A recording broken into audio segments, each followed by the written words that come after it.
Bonjour, Marc Ouimet, École de criminologie, Université de Montréal. Bienvenue à ce cours vidéo sur la sélection de cas. C'est un vidéo, je dirais, avancé, donc c'est la suite d'un vidéo de base et je vous demanderai d'écouter le premier pour être sûr de comprendre. Je ne vais pas ici réexpliquer toutes les étapes et la nature des bases des données et tout ça. Donc, on va aller directement, on va revenir quand même quelques principes de base euh, que je veux revoir. Donc, ce cours-ci est un cours sur la sélection de cas, euh, qui est le cours avancé. Donc, on est ici dans les étapes de manipulation de données plutôt que d'analyse statistique comme telle. À quoi à quoi sert la sélection de cas? J'en ai parlé tantôt. Donc, dans le vidéo de base, quelques éléments vont se rajouter ici. On va parler quand même de syntaxe et rendre aussi la variable de sélection permanente.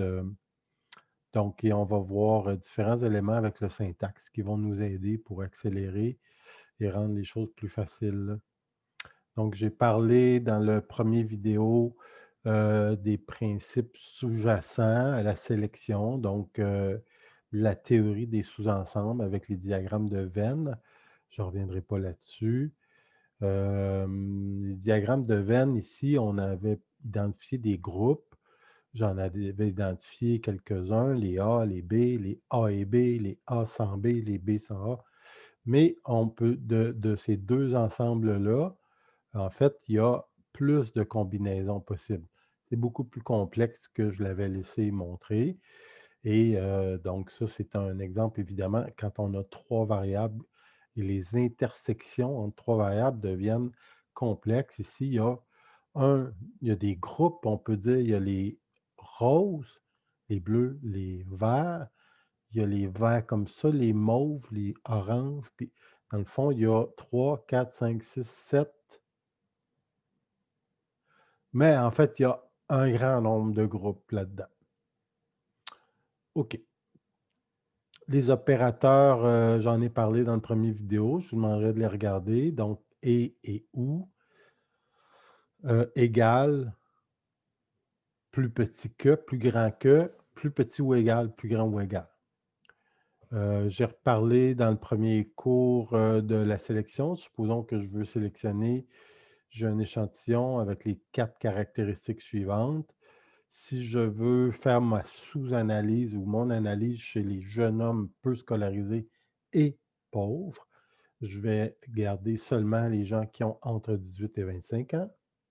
Je vais sélectionner seulement les hommes, ceux qui ont une scolarité secondaire et ceux qui ont un revenu faible.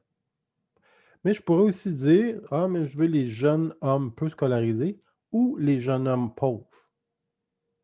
Pas la même chose, là. Donc, on a les jeunes, les hommes et scolarité secondaire ou revenu pauvre. On va avoir évidemment plus de monde ici. Il y a plus de répondants qui ont un ou l'autre que de répondants qui ont les deux caractéristiques. OK. Donc, allons voir dans SPSS. J'ai une base de données ici qui contient un certain nombre de variables. Ce sont les mêmes que j'ai vues dans le vidéo précédent. Je ne sais pas pourquoi je ne peux pas détruire cette variable-là, mais bon, effacer. OK, donc j'ai des caractères. On va faire tout de suite les fréquences parce qu'on fait tout le temps des fréquences pour voir de quoi il s'agit. Statistique descriptive fréquence. Je vais prendre toutes les variables pour les regarder. Et j'ai ici mon résultat, donc ma sortie.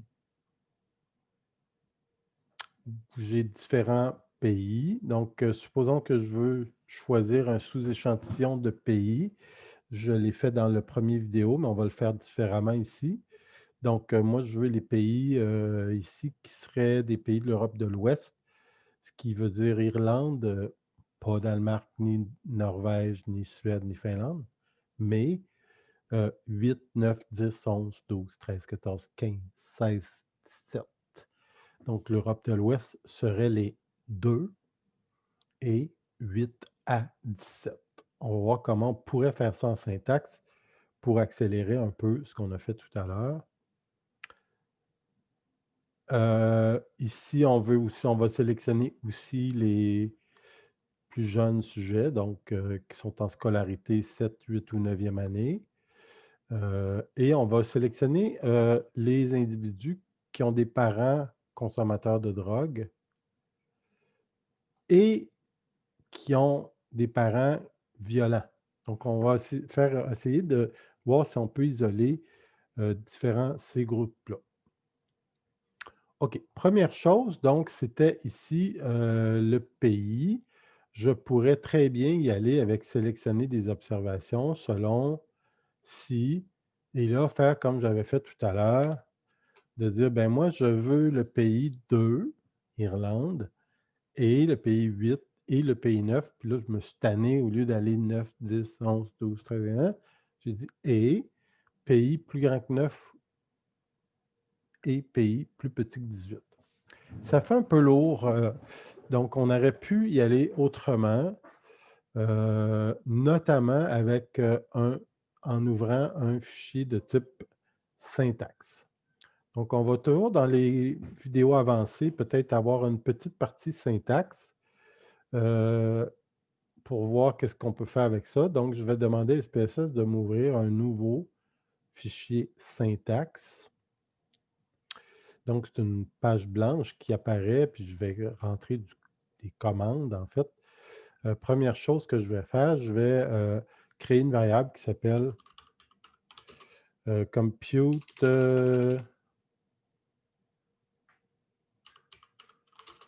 mettons, West, Europe de Ouest, EST égale 0.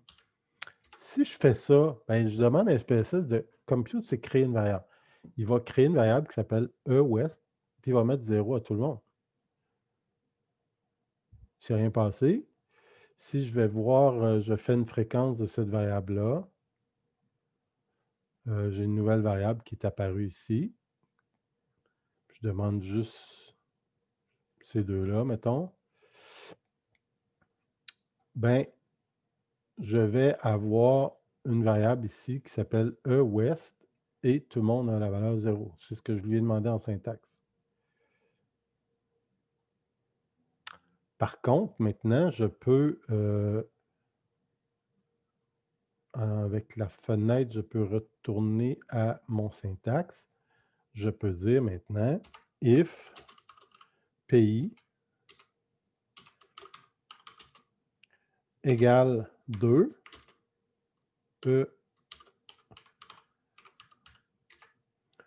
West égale 1. Donc, pays 2, c'était Irlande.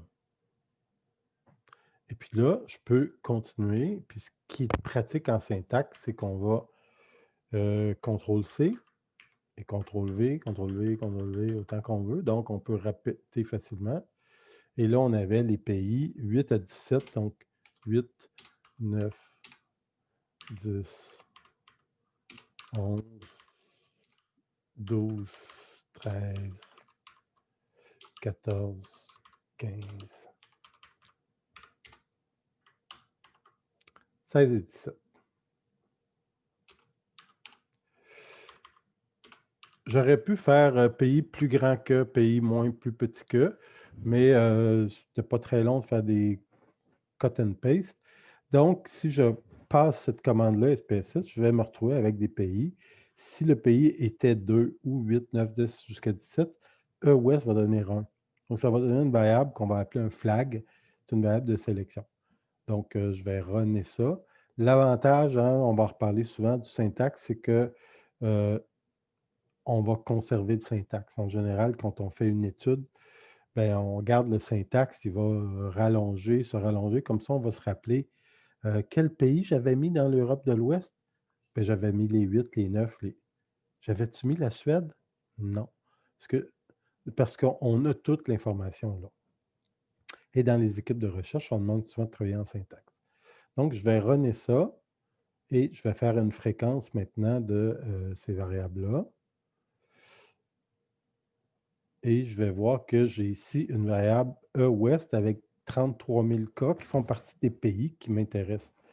Donc, une fois que j'ai ça, ben, je peux aller dans sélectionner des observations ici et mettre la nouvelle variable égale 1. Donc, E-Ouest devient mon flag pour me permettre d'identifier que moi, je veux ces pays-là.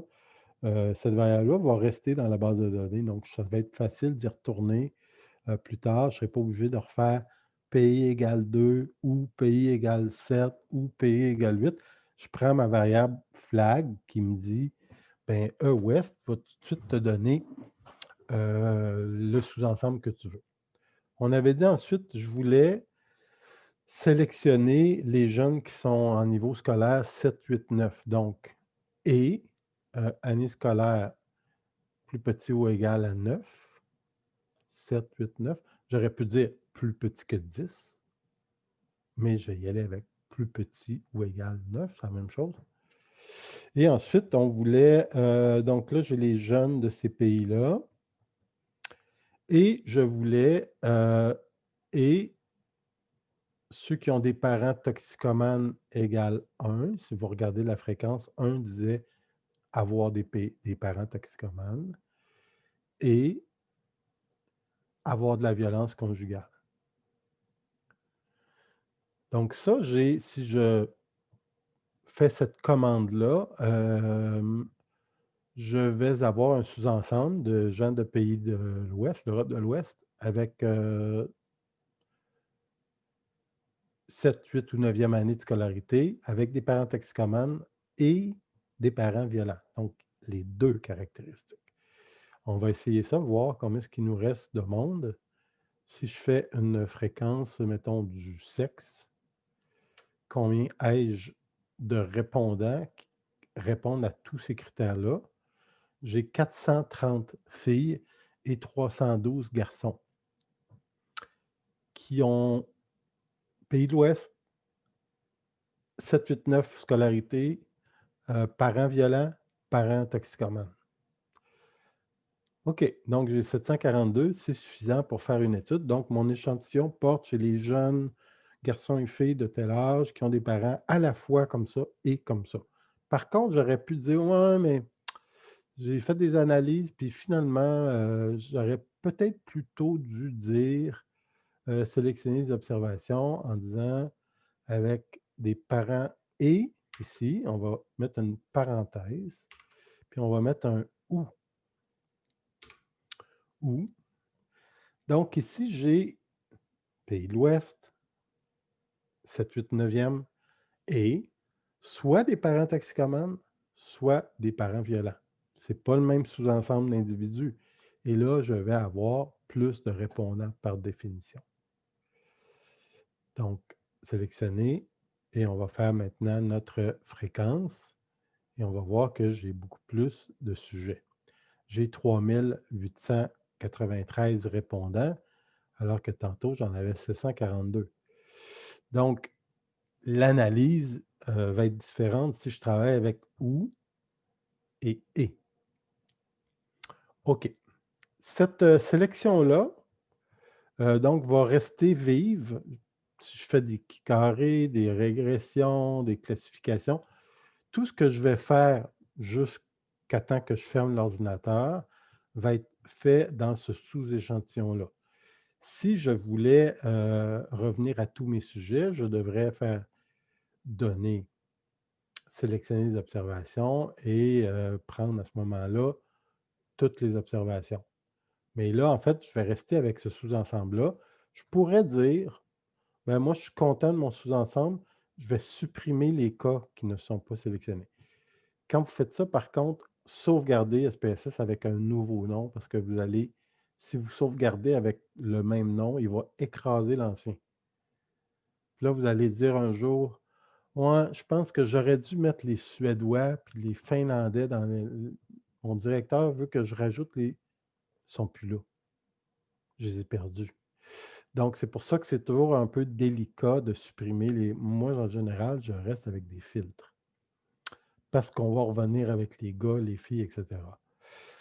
OK, on avait vu aussi que si on voulait, rajouter le sexe, on voulait faire l'analyse chez les gars et chez les filles, on pourrait rajouter ici et sexe, genre égale 1. Mais j'aurais pu aussi faire l'analyse, j'en ai parlé dans le premier vidéo, vous irez voir ça, en faisant donner, scinder un fichier et en mettant la variable sexe comme, variable de comparaison de groupe. OK. Ça m'amène à parler d'un autre truc. Si je retourne à ma sélection des informations, des observations, je vais coller. Souvent, on va voir dans le cours ici, à les cours avancés, qu'on peut coller les fonctions. Ça nous permet de garder encore là une trace. Si je colle, il va coller cette sélection-là, que j'ai fait avec succès parce que j'ai eu 3900. Ça va coller ça dans mon fichier syntaxe qui était ouvert. Donc, c'est un peu la suite. C'est pour ça qu'un syntaxe, c'est comme une histoire de ce qu'on a fait. Si je lis ça ici, qu'est-ce qu'il y a dans le syntaxe? Les 2 premières lignes ne sont pas très importantes. Value label, c'est pas non plus important, c'est sélectionné ou pas. Format non plus. En fait, ce qu'il y a d'important ici, c'est variable label non plus. C'est la commande ici, compute. Je vais tasser ça un peu. Compute, donc on crée une variable qui s'appelle. SPSS crée une variable quand tu fais un select cases qui s'appelle filtre, signe de dollar, filter dollar. C'est le nom qu'il donne. Et puis là, les critères sont là. État de l'Ouest égale 1 et année de scolarité plus petit que 9 et parents sont toxicaux ou parents sont violents. Ferme les 2 parenthèses. Ça, c'est ma sélection. Ça va créer une variable filtre. Puis ensuite, il dit format. Excusez, il dit filtrer par filtre. Donc, il dit, je crée une variable filtre, puis il dit filtre-la. Donc, ça, je peux garder ces informations-là dans mon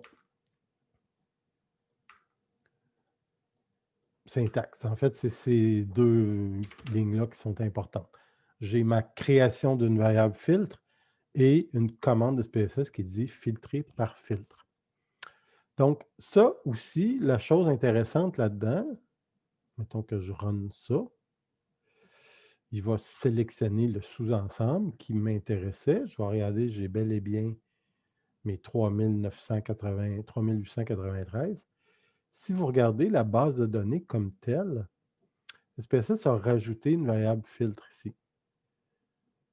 Si on éteint, quand on va revenir, on va retrouver tous nos sujets, mais la variable filtre va exister. Pour éviter. Par contre, si je crée une nouvelle variable filtre, il va peut-être l'écraser. Je pourrais ici l'appeler mon échantillon. Donc ça, c'est la variable flag, c'est le drapeau qui nous permet de savoir quels sont les cas qui sont dans mon échantillon avec les critères suivants. Les valeurs de ça, c'est 0, c'est les cas qui ne correspondent pas aux critères. 1, c'est les cas qui correspondent aux critères. Donc, si je sauvegarde cette variable-là, quand je vais réouvrir mon SPSS, je n'aurai techniquement qu'à faire select cases, sélectionner des observations, si ma variable ici, qui s'appelle mon échantillon, égale 1. Donc, l'échantillon, les filtres sont dans une variable qui s'appelle mon échantillon maintenant, qui prend la valeur 0 ou 1. Fait que ça, je vais retourner à chaque fois que je réouvre ma base de données. Je vais sélectionner mon sous-échantillon. Je n'aurai pas à refaire à chaque fois pays égale ça, âge égale ça, parents violents, oui, non, etc., etc. Et ça nous pratique aussi à travailler avec notre syntaxe. Donc, le fichier syntaxe, c'est l'historique de ce que j'ai fait. Donc, ici, j'ai l'historique des pays que j'ai mis dans Ouest et j'ai l'historique de ma variable filtre que j'ai rappelé. Je pourrais ici mon échantillon. J'ai renommé mon échantillon la variable filtre, qui est ouest égale 1, année scolaire plus petit que, parent égale 1, parent égale 1.